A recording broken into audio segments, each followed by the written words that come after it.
ಇವತ್ತಿಗೆ ಧರ್ಮಕ್ಷೇತ್ರವಾದಂತಹ ಕುರುಕ್ಷೇತ್ರದಲ್ಲಿ ಕೌರವ ಪಾಂಡವರಿಗೆ ಯುದ್ಧ ಆರಂಭವಾಗಿ 17 ದಿನವಾಗಿದೆ. ಇಂದು ನಿರ್ಣಾಯಕವಾದಂತಹ ಯುದ್ಧದಲ್ಲಿ ಕೌರವನಿಗೂ ಭೀಮನಿಗೂ ಯುದ್ಧ ನಡೆಯುತ್ತಿತ್ತು. ಒಮ್ಮಿಂದೊಮ್ಮೆಗೆ ನಿರ್ಣಾಯಕ ಹಂತಕ್ಕೆ ತಲುಪಿದಂತಹ ಸಮಯದಲ್ಲಿ ಕೌರವನು ಕಣ್ಮರೆಯಾದನಲ್ಲ. ಅವನು ಕಣ್ಮರೆಯಾದದ್ದು ಪಲಾಯನವೂ ಅಲ್ಲ, ಓಡಿ ಹೋದದ್ದು ಅಲ್ಲ. ಒಂದೊಂದು ಪದಕ್ಕೂ ಒಂದೊಂದು ಅರ್ಥ ಇದೆ.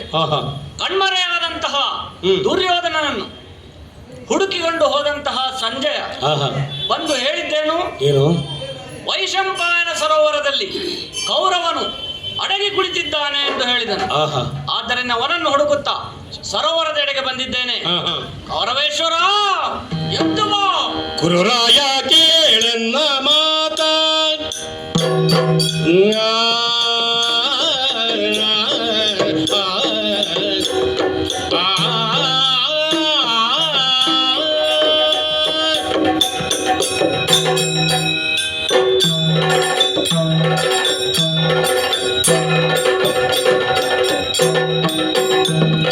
ಕುರುರಾಯ ಕೇಳೆಮ್ಮ ಮಾತ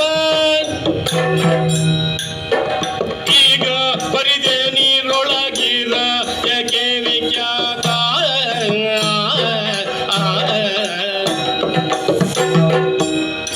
ಕುರುಳ ಭೀಮಾರ್ಜುನರುಗಳ ಚಿರ ಬರಿದು ಕೊಡುವೆ ನೀಗ ಹಿಡಿದಂಗುಗೆಗಳ ರುವರಿಕರ ಜಗದೊಳಗೆ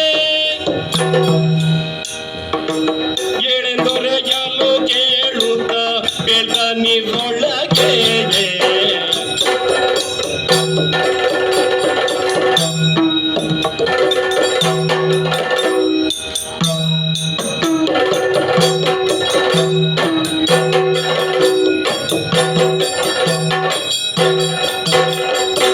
ಕುರುರಾಯ ಕೇಳೆನ್ನ ಮಾತ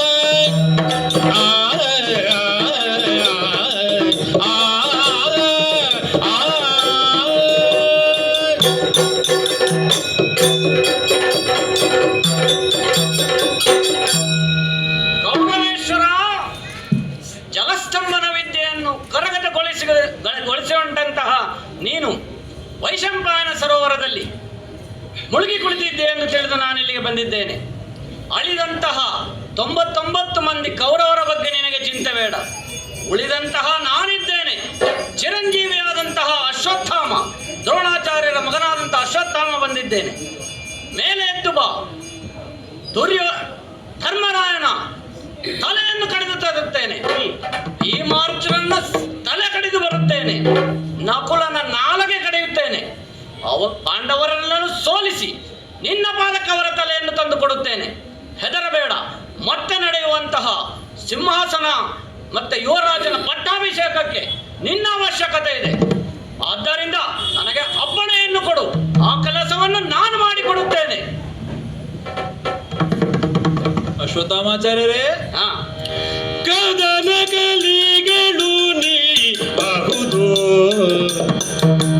ಜಳಗದಿ ಭೀಮಾರ್ಜನ ಕೊಲ್ಲುವಿರೆಂದು ತೋರುವುದು ಸದನಕ್ಕೆ ಹೋಗಿ ನೀವಿಂದು ಎನ್ನಲದ ಕೇಳು ಗುರು ಸುತ ಒರಿದ ನಿಂದೆಂದು ಕದನ ಕಲಿಗಳು ನೀವು.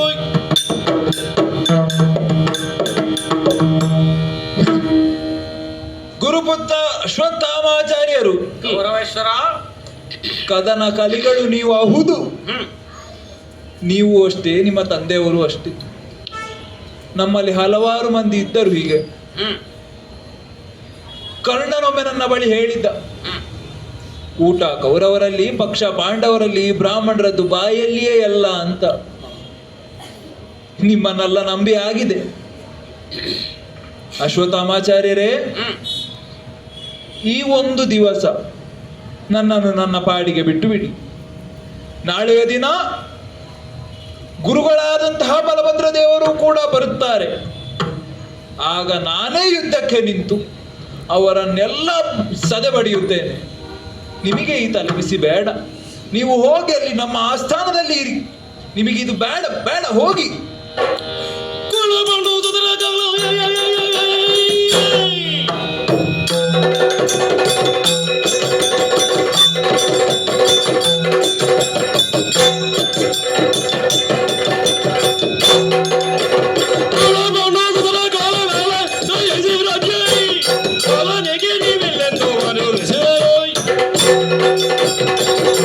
ಕೌರವೇಶ್ವರ, ಕೌರವರಲ್ಲೇ ಶ್ರೇಷ್ಠನಾದಂತಹ ನಿನಗೆ ಕೌರವೇಶ್ವರ ಎಂದು ಬಿರುದು ಬಂದಿದೆ. ನಿನ್ನ ಸಾಮರ್ಥ್ಯದಲ್ಲಿ ನಿನಗೆ ಸಂಶಯ ಬೇಡ.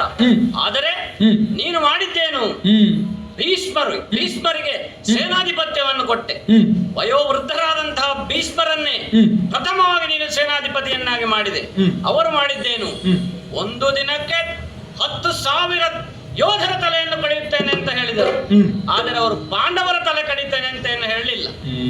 ಮಾಡಿದ್ದೇನು? ಶಿಖಂಡಿ ಎದುರು ಬಂದಾಗ ಸಾವೇ ನನಗೆ ಯೋಗ್ಯ ಎಂದು ಶರಶೈಯಲ್ಲಿ ಮಲಗಿದರು. ಕೊನೆಗೆ ನೀರು ಬಿಡ್ಲಿಕ್ಕೆ ಕೂಡ ನಿನ್ನನ್ನು ಕೇಳಲಿಲ್ಲ ಅವರು. ಅವರು ಕೇಳಿದ್ದ ಯಾರನ್ನು? ಅರ್ಜುನನನ್ನು. ಬಾಣವನ್ನು ಬಾಣದಿಂದ ನೆಲದಿಂದ ನೀರನ್ನು ಕೊಟ್ಟು ಅವರನ್ನು ಸುಖ ನಿದ್ರೆಯಲ್ಲಿರುವಂತೆ ಮಾಡಿದರು. ಶರಶೈಯಲ್ಲಿ ಮಲಗಿಸಿದ ಅರ್ಜುನ. ನಂತರ ನನ್ನ ತಂದೆಯಾದಂತಹ ದ್ರೋಣಾಚಾರ್ಯರಿಗೆ ನೀನು ಸೇನಾಧಿಪತಿ ಸ್ಥಾನವನ್ನು ಕೊಟ್ಟೆ. ಶಾಪಾದಪಿ ಶರಾದಪಿ ಎಂದು ಹೇಳಿದಂತಹ ದ್ರೋಣಾಚಾರ್ಯರು ನನ್ನ ತಂದೆ ಆದರು. ಅವರು ಮಾಡಿದ್ದೇನು?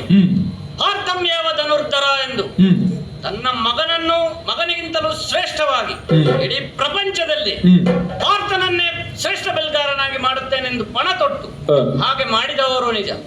ನಂತರ ಆದದ್ದೇನು? ಚಕ್ರವ್ಯೂಹವನ್ನು ರಚಿಸಿದರು. ಅರ್ಜುನನೊಬ್ಬ ತಪ್ಪಿದರೆ ಮಿಕ್ಕ ದೂರ್ಜಟಿ ಮೊದಲಾದವರೆನಗಿದಿರೆ ಅಲ್ಲಿ ಆಯಿತೇನು? ಅರ್ಜುನನ್ನು ತಪ್ಪಿಸಿ ಆಗಿದೆ. ಇನ್ನು ಉಳಿದದ್ದು ಯಾರು? ಭೀಮಾರ್ಜುನರು. ಭೀಮಾರ್ಜುನರನ್ನು ಎದುರಿಸಲು ಅವನಿಗೆ ಆಗ್ಲಿಲ್ಲ. ಕೊನೆಗೆ ಬಂದದ್ದು ಅಭಿಮನ್ಯುವನ್ನು ಮೋಸದಿಂದ ಹಿಂದುಗಡೆಯಿಂದ ಕೈಯನ್ನು ಕತ್ತರಿಸಿ ಕೊಂದವರು. ಅವರ ಪರಿಸ್ಥಿತಿಯು ಏನಾಯಿತು? ಕೊನೆಗೆ ಹಿಂದಿನಿಂದ ಧರ್ಮರಾಯನ ಮೂಲಕ ಹತಕ್ಕುಂಜರಹ, ಅಶ್ವತ್ಥಾಮ ಹತಕ್ಕುಂಜರಹ ಎಂದು ಹೇಳಿದಂತಹ ಧರ್ಮರಾಯ ಇವರಿಗೆ ಗೊತ್ತಿರ್ಲಿಲ್ವಾ? ನಾನು ಚಿರಂಜೀವಿ ಅಂತ ಗೊತ್ತಿರ್ಲಿಲ್ವಾ? ಗೊತ್ತಿದ್ದು ಕೂಡ ಒಂದು ಕ್ಷಣವನ್ನು ಯೋಚಿಸದೆ ದ್ರುಪದನಿಂದ ಹತರಾದರಲ್ಲ. ಇವರು ಯಾರ ಪಕ್ಷಪಾತಿ? ನೀನು ಯೋಚನೆ ಮಾಡಬೇಕಾಗಿತ್ತು. ಇಬ್ಬರು ಸೇನಾಧಿಪತಿಗಳು ಪಕ್ಷಪಾತಿ.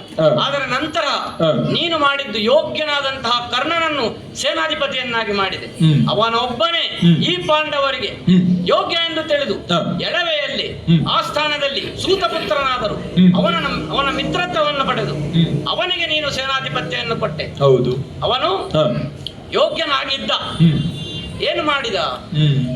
ಘಟೋತ್ಕಚ ಎದುರಾದಾಗ ಅರ್ಜುನನಿಗೆ ಬೇಕಾಗಿ ಕಾದಿಟ್ಟಂತಹ ಬಾಣವನ್ನು ಘಟೋತ್ಕಚನಿಗೆ ಪ್ರಯೋಗಿಸಿದ. ಆದರೂ ಕರ್ಣಾರ್ಜುನ ಕಾಳಗದಲ್ಲಿ ಇನ್ನೊಂದು ತಪ್ಪನ್ನು ಮಾಡಿದ. ಶಲ್ಯರು ಹೇಳಿದರು, ದೊಡ್ಡ ಬಾಣವನ್ನು ಪುನಃ ತೊಡು, ಅರ್ಜುನ ಸಾಯ್ತಾನೆ ಅಂತ. ಇವನಿಗೆ ಯಾವುದೋ ಕೊಟ್ಟ ಮಾತು ನೆನಪಾಯಿತು. ದೊಡ್ಡ ಅಂಬನ್ನು ಪುನಃ ತೊಡಲಾರೆ ಅಂತ. ಆ ಅವಕಾಶವೂ ಹೋಯಿತು. ಆದ್ದರಿಂದ ಅವಕಾಶ ವಂಚಿತರು ಎಲ್ಲರೂ. ನನಗೊಂದು ಅವಕಾಶವನ್ನು ಕೊಡು. ನನ್ನ ಬಿಸಿ ರಕ್ತಕ್ಕೆ, ನನ್ನ ಯುವತನಕ್ಕೆ ಒಂದು ಬೆಲೆಯನ್ನು ಕೊಡು.